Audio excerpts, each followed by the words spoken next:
हम मूवी के शुरू में 4 दोस्तों को देखते हैं। वो वक्त था 1995 का। उनमें रूदी और पॉल भी थे। वो सब भूटान की वैलीज में हैकिंग के लिए जा रहे थे, जहां उनको बहुत सारे बुद्धिस्ट लोग और उनके टेबल्स भी नजर आते हैं। जिसके बाद ये एक पहाड़ी के ऊपर आते हैं, जहां पॉल को अजीब सी आवाज सुनाई देती है। जब वो उस आवाज की तरफ जाता है तो वो चट्टानों के दरमियान एक गड्ढे में गिर जाता है। पॉल के तीनों दोस्त ये देखकर गड्ढे के पास आते हैं, जहाँ पॉल का दोस्त एक रस्सी के सहारे से नीचे गड्ढे में जाता है। वहाँ उसको मालूम होता है कि वो एक गार है। वो देखता है कि पॉल वहाँ बैठकर मुंह में कुछ पढ़ रहा था और उसके सामने बहुत अजीब सा ढांचा होता है, जो आम ढांचों से बहुत बड़ा था। उसके साथ और भी छोटे ढांचे थे जो उसके सामने झुके हुए थे। पॉल के दोस्त को कुछ समझ नहीं आता, इसीलिए वो पॉल के पास जाता है। पॉल बिना हिले उसको कहता है कि अगर तुमने मुझे हाथ लगाया तो तुम मर जाओगे, लेकिन वो पॉल को अपने कंधे पर उठाकर ऊपर लेकर आता है। उनके सामने एक वार्डन घर था, जहाँ वो पॉल को लेकर जाते हैं। वहाँ पर बर्फ गिरने लग गई थी। बर्फ की वजह से वो चारों वहाँ से नहीं जा सकते थे। पॉल और रूदी के जो दोस्त थे वो खाना तलाश करने के लिए चले जाते हैं। पॉल अभी भी अपने होश में नहीं था। रूदी देखती है कि उसके हाथ में एक बैम्बू म्यूजिकल इंस्ट्रूमेंट है। रूदी उससे वो इंस्ट्रूमेंट ले लेती है और बजाना शुरू कर देती है। इसके बाद वो बाहर जाती है, तभी उसको अपने सामने अजीब सा साया नजर आता है जो उसकी तरफ बढ़ रहा था। रूदी जान बचाने के लिए वार्डन घर के अंदर आकर दरवाजे को लॉक कर लेती है। जिसके बाद वो अजीब सा साया नॉक भी करता है। रूदी बहुत डर जाती है। कुछ देर बाद रूदी के दोनों दोस्त अंदर आते हैं। रूदी को बताते हैं कि उन्होंने किसी को नहीं देखा बाहर। रूदी अब भी बुरी तरह से डरी हुई थी। उनको वहाँ पर दूसरा दिन था। रात को जब सो रहे थे तब पॉल उठकर रूदी के कान में कुछ कहता है। हम अगली सुबह देखते हैं कि पॉल घर में नहीं था। उसके पाँव के निशान बाहर की तरफ लगे हुए थे। इन तीनों को नहीं मालूम कि पॉल कहाँ गया, इसीलिए वो तीनों उसके कदमों का पीछा करते हुए उस तक पहुंच जाते हैं। वो एक चट्टान के किनारे पर था। उसके हाथ में वही बैम्बू म्यूजिकल इंस्ट्रूमेंट था जिसको वो बजा रहा था। वो पॉल का दोस्त उस पर चिल्लाता है। वो कहता है कि तुम इस तरह अकेले नहीं जा सकते हो, हम सब तुम्हारे लिए डर गए थे। तभी पॉल वहाँ कुछ पढ़ता है। जिसके बाद रूदी, जिसके कान में रात को कुछ उसने कहा था, वो पूरी तरह से पोजेस हो जाती है और अपने दोनों साथियों को मार देती है। जिसके बाद वो पॉल को देखती है। पॉल भी उसको ही देख रहा था। तब रूदी भी अपनी जान ले लेती है। ऐसा लगता है कि पॉल ने उन तीनों को मारा था। वहाँ से हम मूवी 2018 में देखते हैं, जहाँ हम जेम्स नाम के एक आदमी को देखते हैं। जेम्स की बीवी और उसके बेटे का कार एक्सीडेंट में मौत हो गई थी। वह अकेला था। अब वो एक सिक्योरिटी स्टोर चलाता है। दरअसल वो अपनी जिंदगी में अपनी फैमिली को खोने के बाद बुरी तरह से परेशान है। जेम्स एक रेस्टोरेंट में जाता है, जहाँ वो अपने बर्थडे का कूपन देता है जो बहुत पुराना था। हालांकि उसका आज बर्थडे नहीं था, लेकिन रेस्टोरेंट वाले उस कूपन को कबूल कर लेते हैं। जिसके बाद उसको खाना फ्री में मिलता है। जेम्स जब अपने घर जाता है तो वहाँ पर उसके दोस्त की बेटी अमांडा उससे मिलने के लिए आती है। दरअसल आज के दिन ही अमांडा के डैड की मौत हो गई थी। जेम्स की फैमिली की भी आज के दिन ही मौत हुई थी। जेम्स अमांडा की मॉम नोरा को अच्छे से जानता था। अमांडा अपने डैड की मौत के बाद जेम्स को ही अपना डैड मानती थी। वो जेम्स को बताती है कि मैं अपने डैड की मौत से पूरी तरह से टूट गई थी, लेकिन अब मुझे सच मालूम हो गया है। ये सारी दुनिया एक धोखा है, ये सच्चाई नहीं है। सच्चाई सिर्फ हमारी सोच से पैदा होती है। जिस चीज को हम बहुत सोचते हैं वही चीज हमारे साथ होती है। जिसके बाद अमांडा वहाँ से चली जाती है। अगली सुबह अमांडा की मॉम उसके कमरे में जाती है। वो वहाँ पर नहीं थी। बाथरूम में जाने के बाद वो देखती है वहाँ पर एक मैसेज लिखा हुआ था कि ये मुझसे एम्प्टी मैन ने करवाया है। अमांडा की मॉम को वो मैसेज जरा भी समझ में नहीं आता, इसीलिए वो पुलिस को और जेम्स को वहाँ बुलाती है। जेम्स वहाँ देखता है कि वहाँ पर फेंटीफैक्स इंस्टीट्यूट का ब्रोशर है, जिसके पीछे टुल्पा लिखा हुआ था। इसके बाद जेम्स अमांडा की दोस्त से स्कूल में मिलने के लिए जाता है। जब उसकी दोस्त उसके साथ कार में बैठी होती है, तभी उसको एक साया नजर आता है जिसको वो देखकर डर गई थी। तब वो जेम्स को बताती है कि 2 दिन पहले अमांडा के साथ वो सब दोस्त एक ब्रिज पर गए थे, जहाँ पर अमांडा ने उन्हें एम्प्टी मैन के बारे में बताया था, जो यहाँ का लोकल लीजेंड था। साथ उसने ये भी कहा था कि शाम के वक्त तुम्हें खाली बोतल मिले, उसमें फूंक मारकर एम्प्टी मैन के बारे में सोचने से वो तुम्हारी जिंदगी में शामिल हो जाएगा। पहले दिन बस तुम्हें उसकी आवाज सुनाई देगी, दूसरे दिन वो तुम्हें नजर आएगा और तीसरे दिन वो तुम्हें खुद ही ढूंढ लेगा। अमांडा के कहने पर हम सब ने खाली बोतल में फूंक मारने के साथ एम्प्टी मैन के बारे में सोचा था, जिसके बाद हमें अजीब सी आवाज सुनाई दी। साथ वो ये भी बताती है कि उस हादसे के अगले दिन अमांडा के अपने दोस्त के कान में कुछ कहते हुए देखा था। जिसके बाद वो अपने सारे साथियों के एड्रेस को देकर चली जाती है। जेम्स अमांडा के सब सब दोस्तों के घर जाता है लेकिन उसको कोई भी नहीं मिलता। लेकिन एक दोस्त के घर में उसी इंस्टीट्यूट का ब्रोशर मिलता है जो उसको अमांडा के घर पर मिला था। तब जेम्स उसी ब्रिज पर आ गया था जहाँ पर उन सब ने बोतल में फूंक मारकर एम्प्टी मैन के बारे में सोचा था। वहाँ पर जेम्स को भी खाली बोतल मिलती है जिसमें वो भी फूंक मारता है। जब वो वहाँ से जाने लगता है तभी उसको एक मेटल की आवाज आती है जो ब्रिज के नीचे से आ रही थी। जब वो नीचे जाकर देखता है वहाँ पर जो सब बच्चे गायब थे जिन्होंने बोतल में फूंक मारी थी वो मर गए थे। वहाँ पर वही मैसेज होता है जो अमांडा के वॉशरूम में शीशे पर लिखा था। जेम्स इस हादसे को पुलिस को बता देता है। जिस लड़की ने जेम्स को सब दोस्तों के एड्रेस दिए थे उसकी भी मौत हो गई थी। दरअसल अब तक जितने भी लोगों की मौत हुई थी उन सब को देखकर ऐसा लग रहा था कि उन सब ने अपने आप को खुद ही मारा है, लेकिन जेम्स को ऐसा नहीं लगता। इसीलिए वो उसकी इन्वेस्टिगेशन करना शुरू कर देता है जहां उसको मालूम होता है कि ये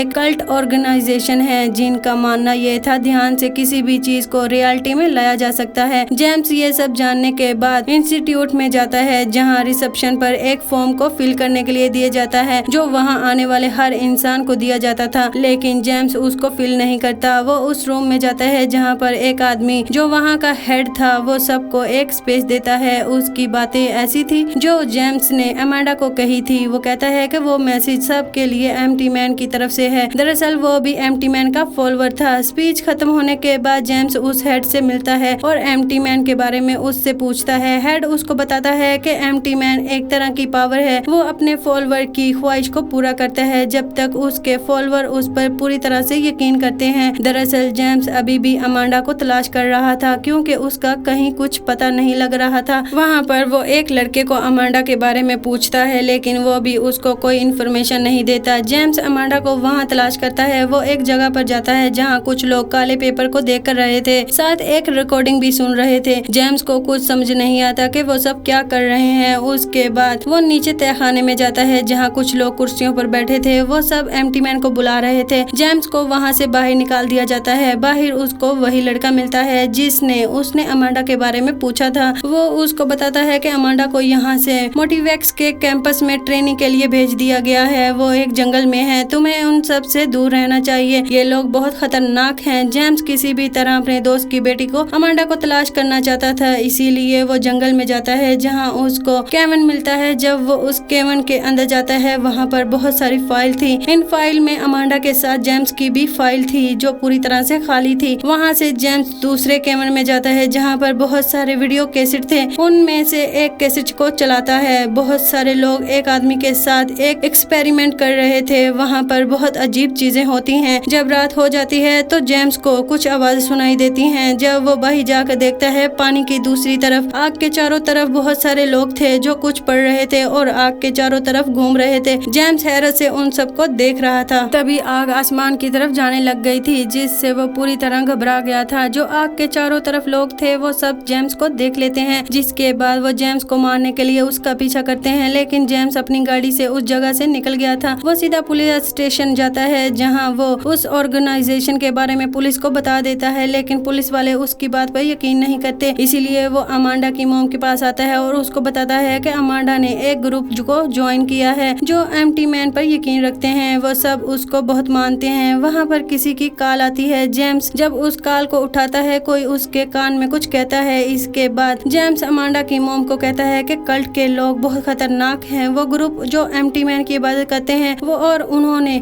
सब बच्चों को मारा है। तुम्हारी जान को खतरा है, मैं तुम्हें किसी सेफ जगह लेकर जाता हूँ। दरअसल वो दोनों एक दूसरे से हमेशा प्यार करते थे, लेकिन इनकी शादी अलग अलग जगह पर हो गई थी। जेम्स अमांडा की मॉम को एक होटल में लेकर जाता है और कहता है कि तुम्हें यहाँ पर रहना चाहिए। जेम्स जब सो रहा था तभी डर कर उसकी आंख खुल गई थी। वो देखता है कि उसके सामने एक साया है। उसको मारने के लिए आगे बढ़ता है लेकिन वो साया गायब हो गया था। अगली सुबह जेम्स एक बार फिर से फोर्टिफैक्स इंस्टीट्यूट में जाता है जहाँ वो देखता है कि वो लड़का जिसने फॉरेस्ट के बारे में बताया था वो अपने साथियों के साथ कहीं जा रहा था। जेम्स उनका पीछा करता है। वो सब हॉस्पिटल जाते हैं। जेम्स भी उनके पीछे हॉस्पिटल में जाता है। जेम्स देखता है कि वो सब एक आदमी के सामने झुक गए थे। जो आदमी हॉस्पिटल में कोमा में था। जेम्स फिर से कंफ्यूज हो गया था, इसीलिए वो बाहर आने पर वो उस लड़के को पकड़ लेता है जिसने उसको फॉरेस्ट भेजा था। उसको टॉर्चर करने पर वो लड़का बताता है मुझे मेरे ग्रुप के लोगों ने तुम्हें वहाँ पर भेजने के लिए कहा था। जेम्स हॉस्पिटल वाले आदमी के बारे में पूछता है। वो लड़का बताता है कि उस आदमी के जरिए एम्प्टी मैन हमसे बात करता है। जेम्स को उसकी बातों की कुछ समझ नहीं आती, इसीलिए शाम होने पर जेम्स एक बार फिर से इंस्टीट्यूट में जाता है। वो उस जगह जाता है जहाँ सब फाइल थी। वहाँ पर एक फाइल नंबर 14 थी जिसमें लिखा था मैनिफेस्टेशन। जब वो उस फाइल को खोलता है और पूरी तरह से हैरान हो गया था, क्योंकि वो जेम्स की फाइल थी जिसमें उसकी फैमिली के बारे में सब कुछ लिखा हुआ था, साथ उस फूड कूपन के बारे में भी जो उसने 3 दिन पहले एक होटल में फ्री खाना खाने के लिए इस्तेमाल किया था। उस फाइल में जेम्स की तस्वीर भी थी। जेम्स को कुछ समझ नहीं आता ये सब क्या हो रहा है, इसीलिए वो उस हॉस्पिटल में एक बार फिर से जाता है जहाँ पर वो आदमी कोमा में था। रिसेप्शन में एक लेडी से पूछता है वो आदमी कौन है। वो कहती है कि उसको नहीं मालूम कि वो कौन है, वो 23 साल से कोमा में है। जब जेम्स उस कमरे में जाता है जहाँ वो आदमी था, वो देखता है कि वहाँ पर अमांडा भी थी। वो अमांडा से पूछता है कि ये कौन है। अमांडा बताती है कि पिछले 500 सालों में आज से 23 साल पहले एम्प्टी मैन ने किसी को अपने काबू में किया था। वो आदमी वही है। एम्प्टी मैन उसके जरिए हमसे बात करता है। जेम्स अमांडा की मॉम को कॉल करता है लेकिन वो उसको पहचानती नहीं। जेम्स को यहाँ कुछ समझ नहीं आता। दरअसल जो आदमी उसके सामने कोमा में था वो पॉल था,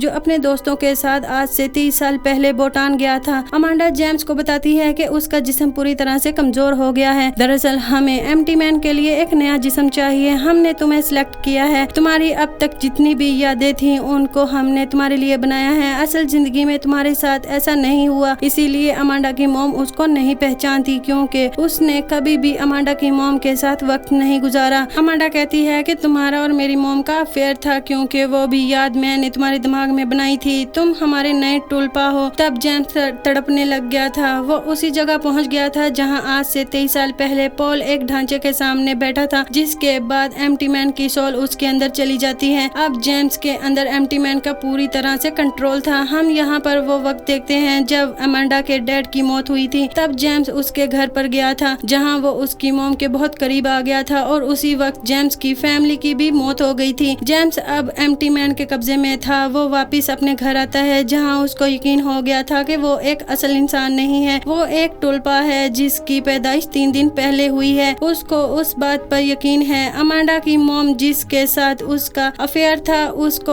अब नहीं जानती थी। उसकी सारी यादें बनी हुई हैं। अब जेम्स इस जगह जाता है जहां पॉल की बॉडी हॉस्पिटल में जो कोमा में थी, वो पॉल को मार देता है, जिसके बाद हॉस्पिटल का सारा स्टाफ उसके सामने झुक गया था। इसी के साथ ये मूवी यहीं पर खत्म हो जाती है।